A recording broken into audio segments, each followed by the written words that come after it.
If you were with us last week, we began a new series, the 5 basic food groups, and let me just read off to us the scripture reading, and it's going to be coming from 2 passages. The first one is Genesis 1, 26 and 30, and this is right at the 6th day of creation. God has created everything except for humanity, and this is what he says. Then God said, "Let us make man in our image, after our likeness, and let them have dominion over the fish of the sea, over the birds of the heavens, over the livestock, over all the earth, and over every creeping thing that creeps on the earth."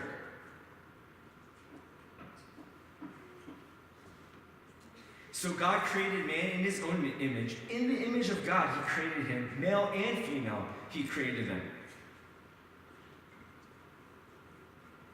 And God blessed them, and God said to them, "Be fruitful and multiply, fill the earth and subdue it, have dominion over the fish of the sea, over the birds of the heavens, and over every living thing that moves on the earth." And God said, "Behold, I have given you every plant yielding seed that is on the face of all the earth, and every tree with seed in its fruit. You shall have them for food. And to every beast of the earth, and to every bird of the heavens, and to every thing that creeps on the earth, everything that has the breath of life, I have given every green plant for food." And it was so. So that's Genesis 1, 26 and 30. And we're actually going to supplement this passage with the next passage that is going to be the base of the sermon. And that's actually in Psalm 8. And Psalm 8 reads as this: "O Lord, our Lord, how majestic is your name in all the earth. You have set your glory above the heavens. Out of the mouth of babies and infants you have established strength because of your foes, to still the enemy and the avenger. When I look at your heavens, the work of your fingers, the moon and the stars which you have set in place, what is man that you are mindful of him, and the son of man that you care for him? You have given him dominion over the works of your hands. You have put all things under his feet, all sheep and oxen, and also the beasts of the field,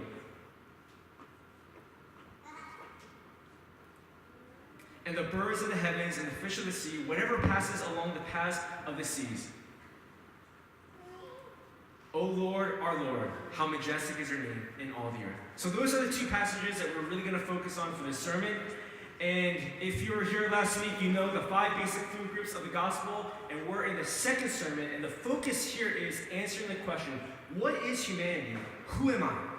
In God's creation, according to the biblical evidence, who are humans? What are we? Do we have a special place in God's creation?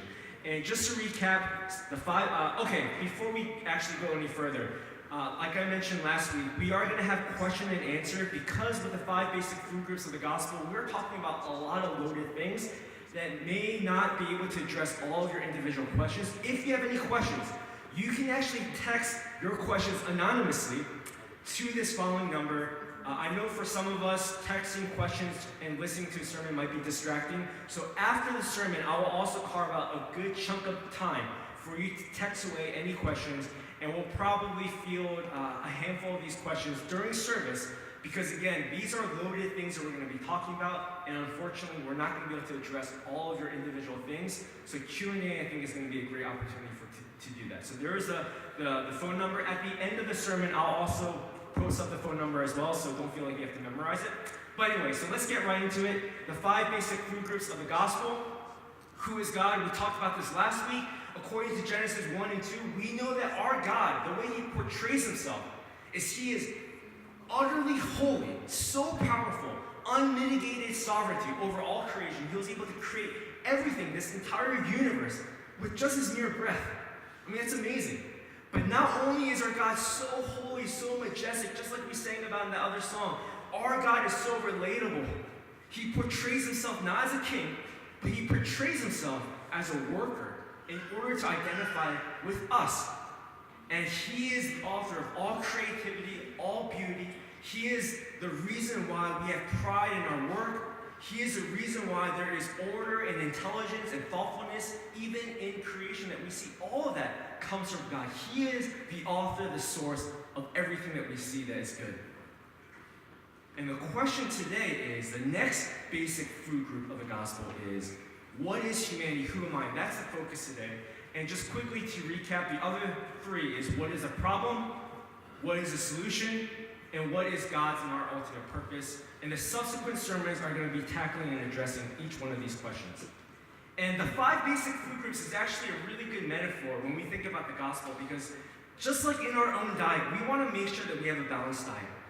We want to make sure that we have our carbs, we have our protein, all these different things. And similarly, with all these questions, if your Christianity, if your relationship with God, your understanding of the gospel is skewed to just one question at the exclusion of others, then you will have an unbalanced diet, or you will suffer from malnutrition.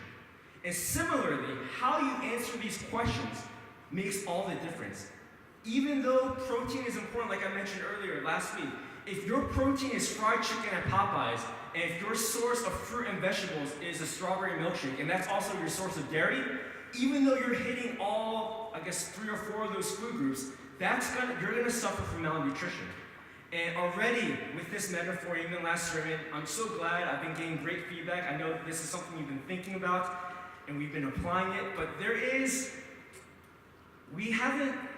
this is an example of how we've been applying it that is not a positive example. So last week, I talked about Popeye's fried chicken, and our brother Tony and Ted, what did you guys do afterwards? You guys went out to get Popeye's fried chicken. That's not the point of the message. That's not the point of the 5 basic food groups. I'm just sharing this because it's so funny. There's really no theological point to it, but it's just so funny that you guys were craving Popeye's fried chicken. I was actually tempted to get Popeye's fried chicken and that strawberry milkshake after last Sunday. But anyway, so going to today's sermon. When we first look at what is humanity, who am I, there are 4 things that we really need to understand, that the Bible makes super clear. And I know we live in a scientific age, I know we live in the genome era, all these different things, but these 4 things are things that the Bible is emphatic about. And that really science, they don't have the tools, they don't have the methodological framework to really speak to these 4 things. And the first thing is, above all things, humanity has been created with a craving for vocational aspiration. And in that, we have a very unique role in society. I'm going to unpack that because I know that may not make a lot of sense to all of us immediately. But the first thing that I want to mention is, did you notice how redundant it feels like when God creates humanity? Let me just highlight this. I'm not going to read all of it. Then God said, let us make man, or humanity, in our image, in the image of God, after our likeness. He mentions it twice. And then the very next verse, so God created man, humanity, in his own image. In the image of God, he created him. What is being emphasized over and over and over again is God created all of us. It doesn't matter whether you're a Christian, atheist, it doesn't matter where you're from. All of us have been created in the image of God. Now, what does that mean? Obviously, that sounds positive, but what does that actually mean? And like I mentioned from last week's sermon, all these sermons are going to tie together. The way God portrays himself is as the ultimate worker who is brimming with beauty, creativity. He puts so much thought, passion, pride in all of his work, everything that he does. And when he says, okay, this is who I am, and now I'm going to create humanity in my image, the first thing that we see is, what does it mean to inherit the image of God? Is that means we have also been created to become workers. All of us, just like how God is brimming, filled with beauty and creativity, that means humanity, if we are created in his image, that means all of us, we have a desire for beauty, creativity. We have a desire to create things. We have a desire to orderly think through problem solvings and all these different things that we love to do. And essentially, this craving, this desire for vocational aspiration means that we have a unique place in society where we can actually create, produce, and contribute to the well-being of human civilization. Now, I know that sounds great. It sounds almost like a fairy tale. But I know vocation, job, those things are touchy subject. I know for some of us, we're struggling with unemployment. I know for some of us, we're at a job, we're at a vocation where you don't want to be doing what you're doing. I know for some of us, you're a stay-at-home parent. You don't think this is, no, vocation is whatever God's calling in your life is. And maybe that means stay-at-home parent. Maybe that means whatever. But all of us, we have a craving to create and produce things. We have a desire for beauty. We have a desire for creativity. All these things. But the problem is, and we're going to see this later more fully when I flesh out all 5 questions, is what God places in our hearts, these are good things. These are blessings. These are privileges.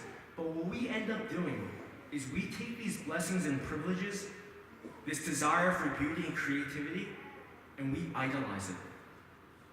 All these things were meant so that our relationship with God would deepen, but instead, in our sinful nature, we take work. We take our ambitious career, all these different things, we make that the ultimate thing, and we say, God, okay, not now. God, let me take care of this. And this is going to be a recurring pattern that we see, not only in this sermon, but really all throughout Scripture. So the first thing, what it means of who we are as humans, is God has given us a vocational craving, which makes us, which gives us a special, a unique role within society. Now, the second thing is, we see in the Psalm passage, and the second thing is, the psalmist writes, "You have given humanity dominion over the works of your hands. You have put all things under his feet." Now, I'm highlighting this because this phrasing should sound familiar. All sheep and oxen, all the beasts of the field, the birds of the heavens, and the fish of the sea, whatever passes along the paths of the seas, God has given all of creation under the dominion of humanity.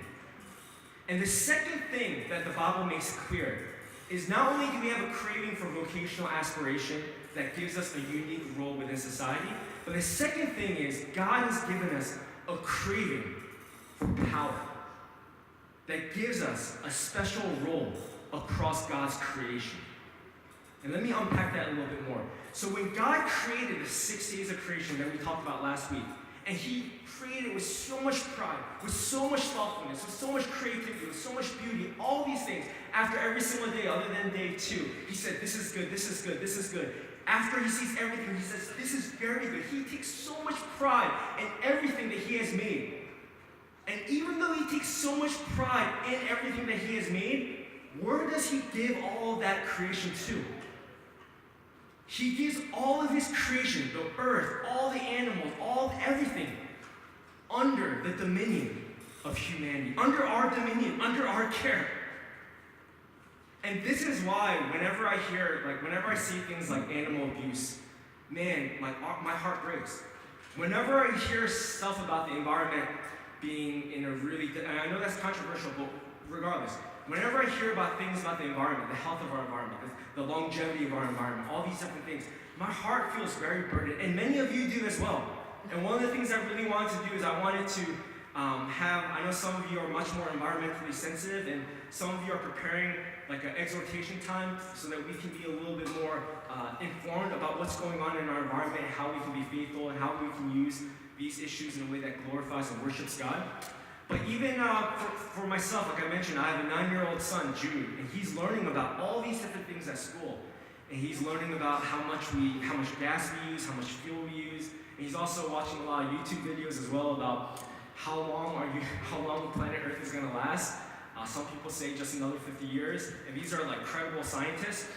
And we have a conversation about, Daddy, what do you think is going to happen in my generation? And man, my heart is, I'm really, really scared. Very concerned about what's going to happen on planet Earth, all these different things. And what I'm saying is, all these animal rights, environmental issues, all these things, the reason why we're sensitive to that is because innately, God has created us to take care of his creation. God has given us dominion over everything. And that's the reason why, yes, when we look at that cute animal picture, yes, it looks very endearing, but more theologically, what the Bible is saying is because God has created us with this responsibility, when we look at these different things in the environment, in animal rights, all these different things, there's something about our hearts we recognize it doesn't feel right because that's how God has created us. And similarly, this desire for power, this desire to have dominion over his creation, that's a God-given thing. But, like I mentioned earlier, we distort that, don't we? Power, dominion, reign, all these things, don't we idolize that? God has given us the capacity to have dominion over things. in a way where the purpose is for our relationship with God to deepen. But in our sinful tendencies, what we do is we take that craving for power, and instead of using that to actually grow closer to God, we use that for selfish gain. We use that whether we take it out on our coworkers, we take it out on our careers, and we idolize our vocational aspirations.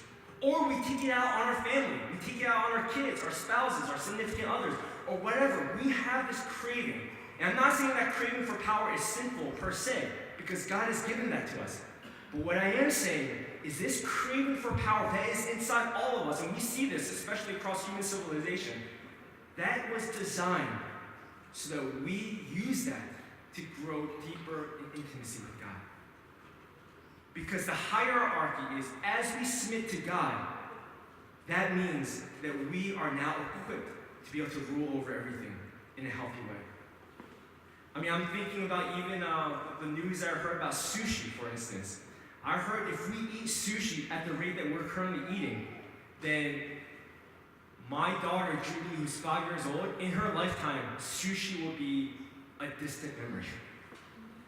Isn't that so true? Like, whenever you look at anything, any kind of fad, any kind of trend that makes money, wow, humanity, we don't hesitate to just completely exploit that. And we know there's something wrong about that. And it's because God has given us the ability to have dominion power over things, but we distort that. So that's the second thing. The third thing about what is humanity, what makes us special, who are we, is not only has God given us a special place in society, not only has God given us a special place in God's creation, but God has also given us a special, unique role within the heavenly realm. Let's take a look at this. This is again Psalm 8. Yet you have made humanity a little lower than the heavenly beings, and you crown them with glory and honor. And what's really interesting about the Bible is you get the indication, let me highlight this, is when God created humanity, initially, our rank, we're below the angels.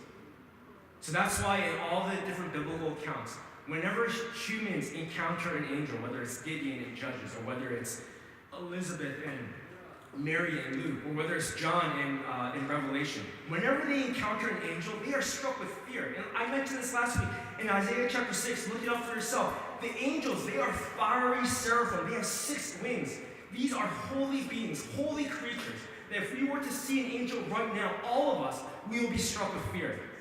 And as holy as these heavenly beings are, as holy as these angels are, what's interesting is, not only did God create us a little lower than the angels, but the trajectory is, as we grow in our relationship with God, as He glorifies us, as He crowns us with glory and honor, the really cool thing is, we become elevated above angels. Now that's really interesting. So when God creates a new heavens and a new earth, when we're in heaven, so to speak, and when we see the angels, we're thinking, oh my goodness, I can't wait until I see these angels. Angels, they're thinking the same thing. They're like, I cannot wait until I see humanity in its glorified form. That's why Paul writes in 1 Corinthians 6, we are going to be judging the angels. We are going to have authority over angels. And what I'm trying to say is, God has created us to have a special role, even in the heavenly realm. God is going to crown us with glory. He's going to crown us with honor. And we are going to look just like Jesus Christ. It's amazing. But this is another thing that we distort. Isn't it so true? Because here what I'm saying is God has given us a craving for glory, for honor. God has given that to us. And that's something natural. That's something that is not inherently evil. But as humans, as sinners, isn't it so true that glory and honor are things that we also idolize? Isn't it so true that we always want fame, recognition, and maybe not at a global scale, but maybe in your workplace, maybe in your classroom setting, maybe it's among your peers, your friends, your family members. All of us, we have this weird, twisted, distorted desire to be glorified, to be honored in our circles. But the truth of the matter is, the way the Bible describes this is when God created humans with this desire for honor and glory, it wasn't so that we idolize it. It's so that, again, we are drawn closer in our intimacy with God. In Revelation, it has an amazing passage about this, where the elders, they all have crowns that God has given them. All the crowns of righteousness. And what do they do with the crowns? When they see Jesus, they cast their crowns at the foot of Jesus, because they recognize, God, it was only by your grace, it was only by your love, your provision, that I was able to earn this crown. And similarly in us, we shouldn't be afraid to pursue after glory, honor, all these different things, as long as we recognize that these things are supposed to draw us closer in our intimacy, in our humility towards God. Now, the last thing that we're going to talk about, what makes humanity special in comparison to the rest of God's creation, is not only has God given us a special role within society, within God's creation, within the heavenly realms, but God has given us a special place in relationship with God Himself. And let's take a look at this. Again, in Psalm 8, 3-4. This is a psalmist saying, when I look at your heavens, the work of your fingers, when I see the vastness of this universe, when I think about all the scientific discoveries of how complex our brains are, the moon and the stars which you yourself have placed, how does the psalmist respond? Does he respond in skepticism? No, the psalmist responds. Let me just skip over this. The psalmist responds, saying, what is humanity that you are mindful of humans? What is the Son of Man that you care for him? And when we think about all these scientific discoveries, explorations, all these things are exciting. And we are truly living in an amazing era. But all these things, according to the psalmist, when he thinks about these things, it makes him that much more humble. That God, you actually care for me. Out of all of your creation, out of all the 200 billion galaxies, and that's a very conservative estimate, in this universe, God is mindful of us. God takes care of us.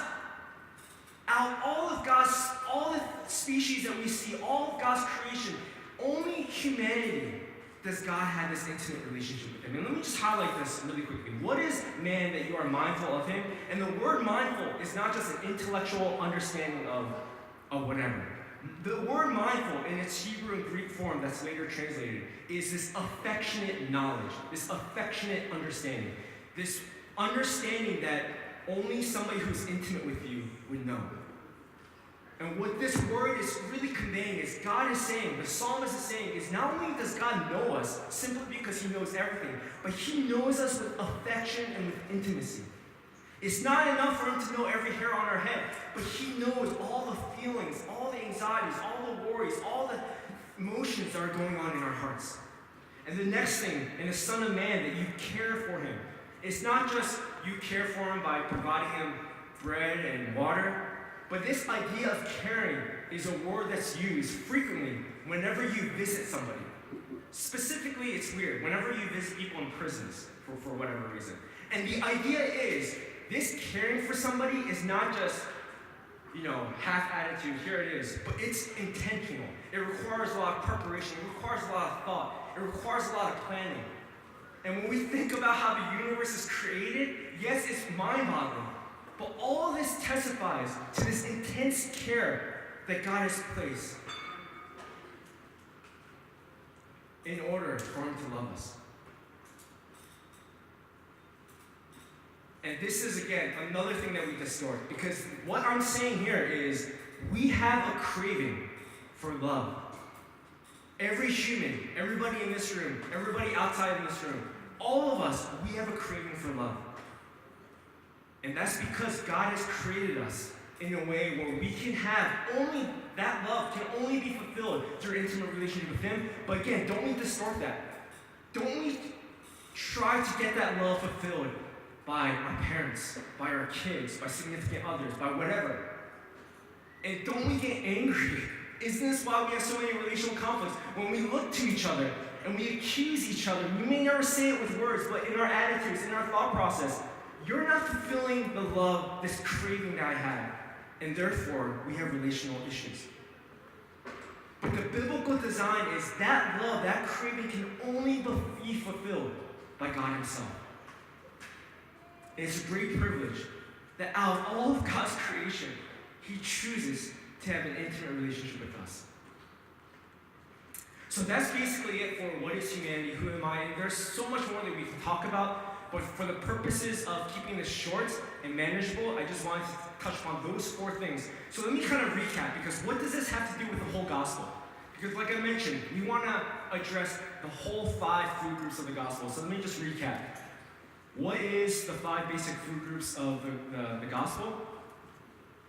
The first one is who is God, and like I mentioned earlier, if you were here last week, we emphasized the holiness of God. If we were to see God face to face, all of us, we would drop to our knees. Every tongue would confess, God, you are worthy of it all. Everything that I've been living after, everything that I've been aspiring, all of that was for your glory. Forgive me for idolizing those things. That is who our God is. And at the same time, even though he is so holy, he is so relatable. And we see that especially in the way that we answer this question. What is humanity? Who am I? Above all things, God has created us with a special, unique role so we can actually have an intimate relationship with him. Yes, God has given us a special role within society for us to be able to pursue our vocational aspirations. Yes, God has given us a special role in creation where we can govern and have dominion over the rest of God's precious creation. Yes, God has given us a special role in the heavenly realms. When we are in heaven, we will be judging the angels. But more importantly, more than any of those things, God has given us a special relationship with him. When we think about, again, just the vastness, just the beauty, just all the things that God has created, and all the things, God is mindful with his affectionate intimacy with us. God takes care of us. But the gospel doesn't just end there. What is the problem? Because even though God is so holy, even though God is so relatable, even though God has given us these privileges, what did we say? We said that's not enough. God, you're not good enough. Your holiness, the fact that the angels from eternity past to eternity future, they're screaming, holy, holy, holy, that's great. Thanks, but no thanks. This amazing privilege that you have given us, that we have dominion over your creation, your precious creation that you created with much pride, with much beauty, all these different things. You know what? I'm going to take matters into my own hands. This idea of me submitting to you, no, God, you know what? I can take care of this on my own. These are things that play out in our hearts. This craving that God has given us for love, for power, for glory, for vocational aspiration, all these things were designed so that our relationship with God can be deepened. But what do we do with it? We take those things, we idolize it, and we demand that other people can fulfill that. And when they don't, we get bitter, we wave our fists at God. This is sin. Our tendency to rebel, all the gifts that God has given us, countless gifts. I just highlighted 4. There's so many other gifts, but we as humans, as sinners, we are so creative in the way that we are able to take gifts that were designed so that we can pursue our relationship with God, and we take these gifts for our selfish gain. We take these gifts in order to say, God, you know what? We don't need you in life. I can live my life with satisfaction on my own terms. That is the story of the problem. That is sin. But thankfully, the gospel, again, does not stop there. Because what is the solution? The solution is God could have easily sentenced us to eternal death and said, you know what? I don't need you. I'm fully glorified without humanity. But instead, what does he do? He empties himself, as it says in Philippians 2, he empties himself of his glory to become human in the form of Jesus Christ. And even though every human in the history of the face of the earth have failed and have sinned against God in so many different ways, our Jesus Christ became fully human, and he did not fail one bit. In every turn, every obstacle, every temptation, every trial, every test, Jesus, who is fully God, is also the fully perfect human. And that fully perfect human died on that cross. All the sins that I just mentioned, all of that has been paid for on the head of Jesus, on that cross. And the solution doesn't end there. He resurrected. And this is something that we celebrate every Sunday. Why do we worship on Sundays? It's because Sunday represents the day that he resurrected. And it's not just woo-hoo, Jesus won. The resurrection means that his spirit is living inside all of us. And even though all of us, we struggle to idolize vocational aspirations, glory, we idolize power, love, all these different things, because the Spirit is living inside of us, progressively, we're able to turn those things in ways and opportunities for us to deepen our relationship with God. And that leads us to the last basic food group.